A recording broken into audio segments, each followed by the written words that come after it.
살인 사건의 희생자라면 그 어느 누구도 억울하지 않은 죽음은 없을 겁니다. 하지만 그 희생자가 임신부라면 범인에게 더 큰 질타와 비난이 쏟아지기 마련이죠. 이 저항하기 힘든 여성을 범죄의 희생양으로 만들었을 뿐만 아니라 뱃속에 있는 태아의 생명까지 빼앗은 용서하기 힘든 범죄이기 때문일 겁니다. 오늘 재구성할 판결도 만삭의 임신부가 사망한 사건을 다룹니다. 사건은 지난 2011년 1월 서울 마포구인 한 오피스텔에서 결혼 3년 차 부부가 살고 있는 곳이었습니다. 숨져 있는 아내를 발견했다면서 남편이 신고 전환을 걸면서 시작됐습니다. 사망자의 아내, 출산이 한 달밖에 남지 않은 만삭의 임신부였고요. 신고자는 대학병원에서 전공의 과정을 밟고 있던 의사였습니다. 이 의사 남편 119와 112로 신고 전화를 하기 전에 장모에게 먼저 전화를 걸었습니다. 아내가 욕조에서 넘어져 숨진 것 같다면서 시간이 좀 된 것 같다는 말을 덧붙이기도 했죠. 119와 112 신고할 때는 본인이 의사라는 사실도 밝혔습니다. 내가 의사인데 아내가 사망한 지 여러 시간이 흐른 것 같다라고 말했죠. 외부 침입 흔적도 없고 처음에는 사고사 가능성을 배제하지 않고 수사를 시작했던 경찰. 그런데 수집된 증거를 검토하고 분석하는 과정에서 이 만삭 임산부의 죽음이 사고사가 아니라 범죄의 결과라는 확신을 갖게 됐는데요. 한 달 뒤면 엄마가 될 만삭 임신부의 살해범은 과연 누구였을까요? 그리고 범인이 법의 심판을 받기까지는 또 얼마의 시간이 걸렸을까요? 판결의 재구성에서 확인해 보시죠. 신고 내용이 좀 이상하네요. 네. 숨진 지 시간이 좀 됐다. 뭔가 의사로서의 소견을 얘기하는 것 같아요. 지금 이제 보통 사건 관련자한테는 감정과 사실이라고 하는 걸로 구분이 됩니다. 진술이라는 것이. 근데 이 사람은 사실을 얘기하고 있어요. 네. 근데 지금 상황이 사실을 얘기해야 될 때인가요? 자기 부인과 자기 자식이 지금 죽었어요. 그러니까요. 큰 비극인데도 감정이 아니라 사실로 간단 말이에요. 그럼 이게 뭐가 좀 이상한데? 라고 하는 그것도 다른 사망한 지 꽤 됐다. 지금 의사로서의 소견을 드는 건가요? 아니죠. 그러니까요. 자기의 가족이 죽었기 때문에 장모라든가 아니면 다른 사람한테 빨리 뭘 해달라고 하는 거 자체인데 지금은 그런 얘기가 없는 거예요. 그러니까 유가족을 많이 이제 접해주잖아요. 네, 예. 이게 아내와 아이를 잃은 사람의 신고 내용인가요? 아니죠.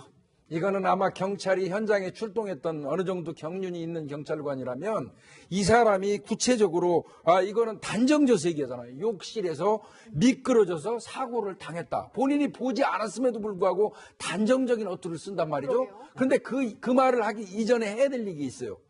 자기 아내와 뱃속에 있는 아이가 사망했다면요. 이거 혹시 누가 타살을 했을지 모르니까 이거 수사 적극적으로 해 주십시오 하고 요구하는 게 원칙이에요. 그래요. 그런데 이 사람은 아예 그냥 자연스럽게 타살이라는 거는 배제해버리잖아요.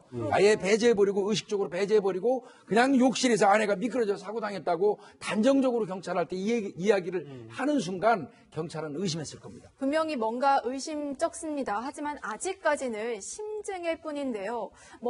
아내와 아이를 한꺼번에 잃은 남편이기 때문에 섣불리 의심하기도 좀 어려웠을 것 같아요. 네.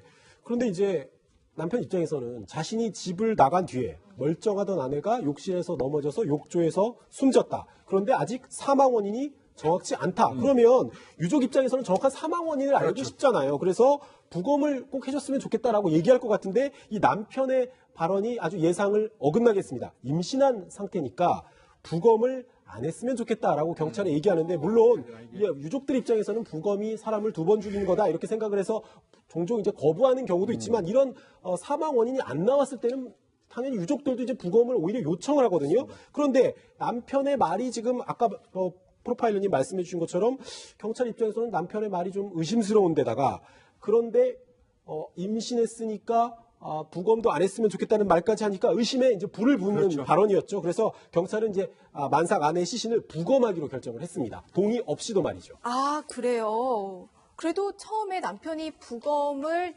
요구하지 않았다는 것 자체가 저는 굉장히 의심스러운 부분인데 남편의 행적을 좀 살펴봐야 될 것 같아요, 변호사님. 맞습니다. 사실은 이제 사망하기 전날로 추정되죠. 이날 그 전문의 시험을 봤습니다. 남편이. 네. 근데 시험을 좀 잘못 봤다 그래가지고 서로 이제 기분을 좀 풀어줄 겸 아내가 일찍 퇴근을 했습니다. 일찍 퇴근을 해가지고 저녁을 먹었습니다. 그리고 저녁을 먹고 집에 귀가한 것이 오후 5시 46분입니다. 그리고 나서 아내는 인터넷 쇼핑을 했고 그다음에 남편은 게임을 했다고 그래요. 네. 근데 게임을 계속 해가지고 새벽 3시 5분까지 게임을 합니다. 그리고 이때 잠이 들었다는 겁니다. 그리고 나서 남편의 행적은 이제 그 이후 어떻게 했는지는 이제 모릅니다. 그리고 나서 6시 41분에 출근한다고 밖에 나갑니다. 이것이 이제 남편의 행적입니다. 그러니까 집에 들어온 건 5시 46분, 남편은 3시 5분까지 게임을 했다. 그리고 나서 새벽 6시 41분에 집을 나갔다. 이것이 이제 드러났던 남편의 행적인데요. 네. 이걸로 봐가지고 3시 5분 사이와 6시 41분 사이에 어떤 그 살해를 했다면 그때 그런 일이 있지 않겠나 이렇게 이제 추정이 됩니다. 근데 이제 살해를 하지 않았다면은 이제 3시 5분에서 6시 41분에는 자고 있을 시간이에요, 남편이. 본인은 그렇게 얘기합니다. 그렇게 본인은 얘기하고 있고.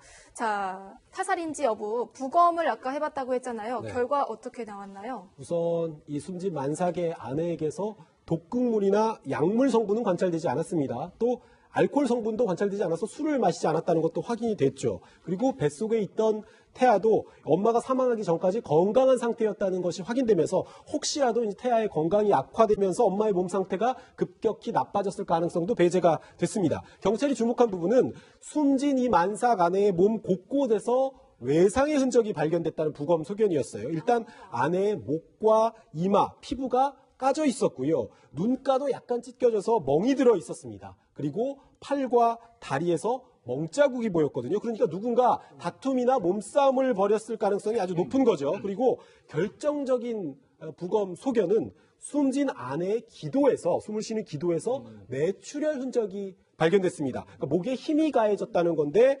국립과학수사연구원 이 법의학자들은 이 흔적이 손으로 누른 흔적이라고 봤고 네. 사망 원인도 이로 인한 질식사라고 봤습니다. 그러니까 아내의 사망 원인이 사고사가 아니라 타살이라는 점이 명백해진 거죠. 타살이 확실해 보이네요, 이제. 자, 남편을 체포했겠죠? 남편은 뭐라고 하나요, 경찰 조사에서? 당시 이거를 여기를 수사했던 간혁계장님이 저희 바로 팀장이셨습니다. 아, 그래요? 네, 팀장이셨고 거짓말 탐지기 조사를 했습니다. 왜냐하면 아까 초기 진술 자체가 의문이 되고 물적 증거가 좀 나왔지만은 확인해보고 싶었다고 이제 계장님 말씀하시는 건 왜냐하면 분명히 본인이 완강하게 자기는 안 죽였다고 한다면 분명히 감정 반응이 나타날 것이다. 감정 반응은 확실하게는 살해 장소에 대한 얘기. 그러니까 말하자면 그 어떤 일이 벌어진 장소에 대한 얘기에 분명히 감정 상태 확인이 될 것이다라고 하는 거죠. 네. 지금 문제는 욕조 아니면 거실, 침실 이게 구분이 돼야 되는데 침실에서 죽였냐, 욕실에서 죽였냐를 그렇죠. 물어본 거군요. 왜냐하면 이걸 탐지기에서. 그걸 직접적으로 물어보지 않고요. 예. 얘기를 하면서 거짓말 탐지기상의 감정적인 변화를 본 거예요. 그래프상의 변화가 예. 어떻게 큰 폭으로 움직이는 데가 어느 장소였는지를 본 거군요. 예. 근데 봤는데 사실은 안방이. 안방 쪽에서 감정의 변화가 나타났기 때문에 그러니까 대략적인 증거가 될 수는 없습니다만 대략적으로 안방에서 무슨 일이 벌어졌구나라는 거를 수사팀이 이제 추측하게 됩니다. 그런데 이제 심리적으로는 안방에서 일어날 예. 가능성이 높은 상황이었는데 그래서 안방을 이제 뒤져봤겠죠. 뭐가 그러니까 나왔나요? 거짓말 탐지기 조사라고 그러면 우리가 일반적으로 거짓이냐 진실이냐만 따지는 걸로 알고 있는데 사실은 거짓말 탐지기 조사를 하는 과정에서 이와 같이 장소가 특정되는 경우도 있어요. 이제 그 케이스고요. 그래서 이제 안방이 그 반응이 심하게 나오니까 안방 쪽이 범죄 현장이라고 추정을 하고 네. 2차 현장 검증을 철저하게 합니다.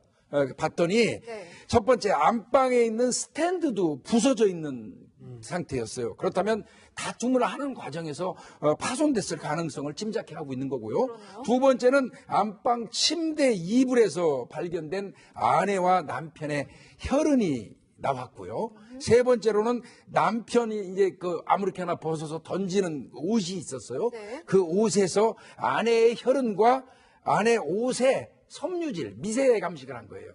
안에 접촉이 있어야지 아내의 옷, 섬유, 올이 나한테 묻을 거 아닙니까? 그게 발견이 되니까 이때부터 활기는 뛰는 거죠, 수사가. 자, 이 정도 증거 상당히 많아 보이거든요.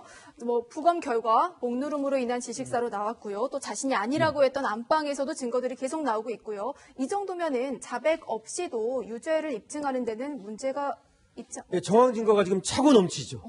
그리고 이것만 가지고도 사실 정황 증거 사이에 모순이 없고 구체적이고 일관성이 있으면 그것이 이제 증거가 됩니다.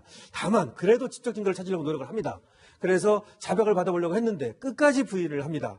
근데 원래 자백을 받고 그러려고 하는 이유는 이 범의 동기 때문에 그렇습니다. 가사 그 사람 죽인 게 맞다 하더라도 형량이라든지 뭐 이런 것 때문에. 근데 어쨌든 계속해서 부인을 하고 자백하지는 않았습니다. 증거가 이렇게 차고 넘치는데도 남편은 계속해서 자신이 죽이지는 않았다고 주장합니다. 이쯤이면은 경찰도 굉장히 오기가 생길 것 같은데 이때 경찰이 뭔가 의심스러운 흔적을 발견했다고요? 조금 전 이제 아내의 몸에서 여러 상처 흔적이 발견됐다고 했잖아요. 네. 그런데 조사를 받고 나오는 남편의 몸에서도 상처가 발견됐습니다. 팔과 이마에 상처가 발견됐는데 이마에는 한 니은자 형태의 이런 상처가 있었고요. 가로 1cm, 한 세로 0.5cm 되는 깊게 패인 상처가 또 왼쪽 팔뚝에도 남아 있었고 양쪽 팔뚝의 상처의 길을 이렇게 계산해 보니까 9개 정도 됐어요. 네. 관자놀이라든지 귀 밑이라든지 왼쪽 뺨이라든지 등과 어깨에 여러 상처 투성이가 긁힌 듯한 상처 투성이가 나와서 혹시 부부 싸움의 흔적이 아닌가 생각해서 경찰이 일단 동의를 받아 상처 부위를 사진으로 남겼습니다. 물론 남편은 이렇게 진술했습니다. 내가 아토피 피부병이 있어서 내가 긁다가 난 상처다. 아내와 싸우다가 난 상처가 아니다라고 얘기를 했지만 경찰을 너무 좀 무르게 본 거죠. 경찰은 상처가 난 방향을 분석해 봤습니다. 상처는 보통 긁으실 때 어떻게 긁으세요? 저를 보여주시면 이렇게 안쪽에서 바깥쪽으로 이렇게 긁잖아요. 그런데 아까 바깥쪽에서 안쪽으로 긁잖아요. 근데 상처는 안쪽에서 바깥쪽으로 나 있었던 겁니다. 그러니까 내가 긁은 상처가 아닌가 누군가가 긁은 상처일 가능성이 높은 거죠. 그리고 이 남편 사건이 나기 2년 전까지 의료 기록을 분석해 봤지만 네. 아토피 진료를 받은 기록이 나오지 않으면서 아토피 때문에 내가 긁은 거다라는 진술의 신빙성이 더 떨어지기 시작했죠. 자, 이 정도까지 나왔으면 남편이 뭐 자백할 만도 한데 그렇지 않았나 봅니다. 오히려 집에 누군가 침입해서 죽였을 수도 있는 거 아니냐 이렇게 반박을 했다고 하는데 실제로 그렇게 침입 흔적은 있었나요? 없었나요? 없었습니다. 그 얘기를 하자마자 경찰이 CCTV를 정밀 분석을 했는데 그 시간대에 외부에서 들어온 누가 들어온 외침의 흔적은 전혀 없었던 거죠. 그렇다면 아내하고 남편 이외에는 그 집에 들어온 사람이 없다면 결과적으로 등식은 남편밖에 범인일 수밖에 없죠. 근데 여기 굉장히 중요한 게 하나 빠진 게 있는데요. 그 아내의 이 눈가 쪽으로 이 피가 흘러서 마른 자국이 있었어요. 그런데 왼쪽에 마른 자국이 있는데 이 여성의 목은 발견 당시에는 오른쪽으로 꺾여 있었어요. 네. 그 얘기는 누군가 그 사체를 만졌다는 뜻입니다. 그러니까 왼쪽으로 기울어져 있었으면 피가 왜 왼쪽에 여기에 말로 비틀어져 흘렀었어야 있었단 말이죠. 되는데. 그러면 사망할 당시에는 왼쪽으로 이 피가 마른 상태에서 있었는데 누군가가 만져가지고 오른쪽으로 고개가 돌아가 있다는 얘기예요. 이 얘기는 외부에서 들어온 사람이 아무도 없고 들어온 사람은 오로지 남편밖에 없다면 남편이 만진 것이거든요. 이게 추가 설명을 드리면은 스탠드가 깨져 있었고 공격을 밑에서 당했는데 아내가 저항하는 과정에서 이걸 남편의 얼굴을 향해서 공격했고 얘가 자국이 났고 예. 초기 강력계장님이 그 상처를 사실 굉장히 의심을 하셨는데 거기서 피가 아내한테 떨어졌다고 하면은 흘렀지 않습니까? 근데 이렇게 흘렀으면은 이쪽으로 돼야 되는데 반대로 흘렀기 흐른 때문에 더 이상한 상태가 된 거죠. 그다음에 손톱 밑에서 아내의 DNA, 남편의 DNA 나오고 그것까지. 반항 과정에서 긁은 거죠. 네. 자, 이 정도까지 나왔습니다. 하지만 자백은 역시 받지 못했죠. 자, 남편 살인 혐의로 재판에 넘겨졌을 텐데 재판부의 판단은 어땠나요? 1심과 2심 모두 남편이 유죄라고 봤습니다. 징역 20년을 선고했는데요. 경찰이 제출했던 증거를 대부분 재판부가 받아들였습니다. 정확하게 언제 어디서 부인을 죽였는지는 증명이 되지는 않지만 네. 아내가 새벽에 남편이 집을 나오기 전에 살해당했고 그 시간대에 제3자의 침입 흔적이 없다면 네. 남편을 범인으로 보는 게 마땅하다라는 게 재판부가 이 남편을 유죄로 판단한 근거였죠. 1심과 2심은 징역 20년. 자, 이제 대법원이 어떤 판단을 했는지가 궁금한데요. 그렇죠. 대법원이 중요한데요. 대법원에서는 다시 한번 판단해보라고 파기환송을 했습니다. 왜 그러냐면 직접 증거가 없기 때문에 증거를 좀 더 찾아보라는 얘기입니다. 네. 그래서 파기환송이 돼서 서울고등법원으로 내려왔습니다. 네. 그래서 여기서 다시 징역 20년이 됐고요. 다시 제3고심 대법원으로 올라갔는데 거기서도 징역 20년이 확정되게 됩니다. 재판을 그럼 5번이나 받은 5번을 했고 그동안에 캐나다 법의학자까지 와가지고 맞아요. 하여튼 굉장히 시끄러웠던 사건입니다. 그런데도 불구하고 끝까지 본인은 자백을 하지 않았습니다. 끝까지요. 네.